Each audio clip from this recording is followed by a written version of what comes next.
ماشي. ده انا هكسحك يا ولية، بتضحكي عليا انا حموكشة. ماشي ماشي. انا هتصل باخويا عضلات. الو عضلات. عامل ايه يا حموكش؟ مالك بتتصل عليا كده ليه؟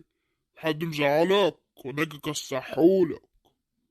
ايوه مراتي نصبت عليا في 100 جنيه، عملت ابني وانا افتكرت اني معنديش ولاد اصلا. ده انا هكسحها، تعالالي. فريرة، هي فين؟ مالك يا حموكشة اتخضيت كده ليه؟ يا جدع ده انا اخوك حتى.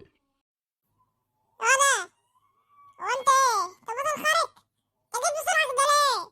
ده انت اسرع من القطر. خلينا في اللي احنا فيه دلوقتي، يلا. تعال نروح لها دلوقتي، تلاقيها قاعده على الكافيه. تعال. ايه ده؟ وسيم مراته تقعد على الكافيه؟ ده أنا لو راحت بس حتى على اخر الشارع اقتلها. يلا انجز. مال صوتك قلب كده ليه يا راجل؟ جرى ايه؟ متتعرفش ان انا بقدر اتحكم باحبالي الصوتية؟ يلا نروح لها. يلا. يلا اقعد هناك اهي يا حموكش. ده حموشه جاي هناك اهو متعصب، هو واخوه. هتلاقيه عارف اللي ما عندناش ابن انا نصبت عليه. عادي، مش هحلله. يلا برضه هتصل باخويا، بس ده اخويا مش عضلات زيه. احيه، مش هتصل بحد. مالكوا عمالكوا كده ليه يا جدعان؟ ايه يا حموكشه متعصب ليه؟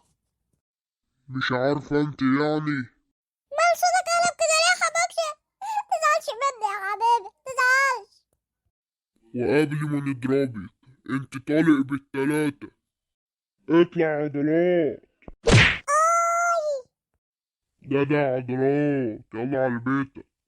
يلا سلام. اشوفك في اي خانيقة تانية. سلام. نسيت قبل ما امشي نقول للناس ان الفيديو خلص ونعمل لنا لايكات واشتراكات. ده نسيت انا كمان، يلا نقول له ما تنسوش تعملوا لنا لايك واشتراك في القناة علشان نيجي نحميكم من الاشرار والناس اللي هم بينصبوا عليكم. والفيديو خلص كده، وسلام يا رجالة، احلى مسا عليكم يا رجالة. سلام.